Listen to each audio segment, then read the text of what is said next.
আমাদের যে আগামী দিনের নীতিমালা সেটার মধ্যে নারীদের জন্য আমরা কি করছি, একটি গুরুত্বপূর্ণ পদক্ষেপ নেওয়া হচ্ছে, এই বিষয়টি বারে বারে চলে আসে। আপনারা দেখেছেন যে ইতিমধ্যে ঘোষণা করা হয়েছে নিম্নবিত্ত এবং প্রান্তিক পর্যায়ে পরিবারদের কাছে একটি ফ্যামিলি কার্ড দেওয়া হবে। সেখানে প্রতি মাসে 2,000 থেকে 2,500 টাকার সমপরিমাণ খাদ্য দ্রব্য এটি নারী কার্ডের ফ্যামিলি কার্ডের মাধ্যমে সেই পরিবারকে সেই সহায়তাটা দেওয়া হবে।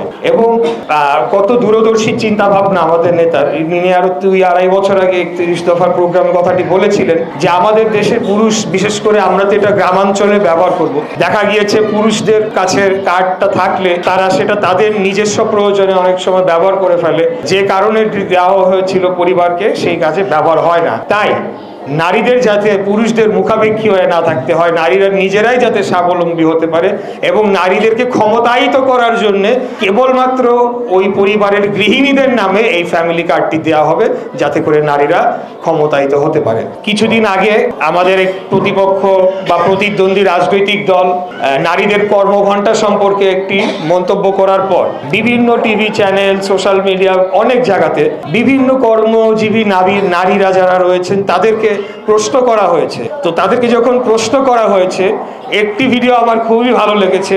সেখানে একজন নারী তিনি বলছেন যে ওই দলের আমির, ওই আমিরের বই তো তারে ভোট দিবে না, তা আমরা তো অনেক পরের কথা। এটা আসলে তাদেরকে হেয় প্রতিপন্ন করার জন্য এই কথাটি আমি বললাম না, এটার একটা গুরুত্ব বহন করছে।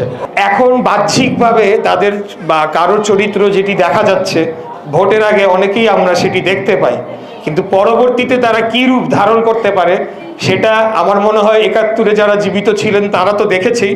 আমি আর ওই প্রসঙ্গ টেনে এনে নতুন রাজনীতিটাকে বাধাগ্রস্ত করব না।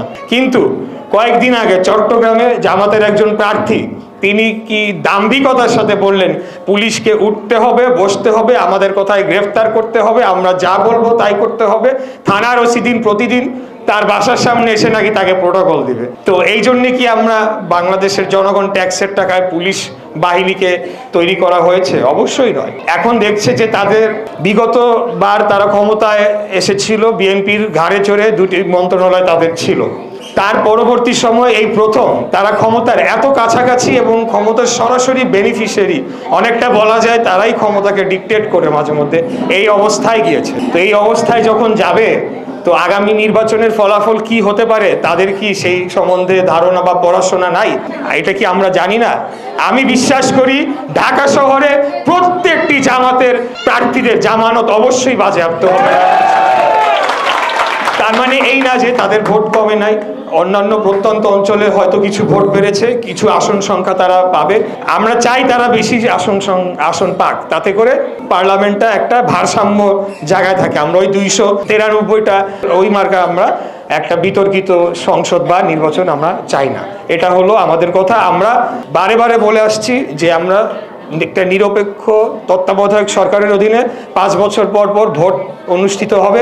সেই নির্বাচনে যারাই জয়ী হয়ে আসবেন, জনগণ যাদেরকেই ভোট দিবে তারাই রাষ্ট্র পরিচালনা করবে এবং অন্যান্য যারা প্রার্থীরা রয়েছেন তারা তাকে সহযোগিতা করবে। যখনই তারা রাজনীতির মাঠে নাম লিখেছে, এটা করতে তারা বাধ্য, কোঅপারেট করতে বাধ্য।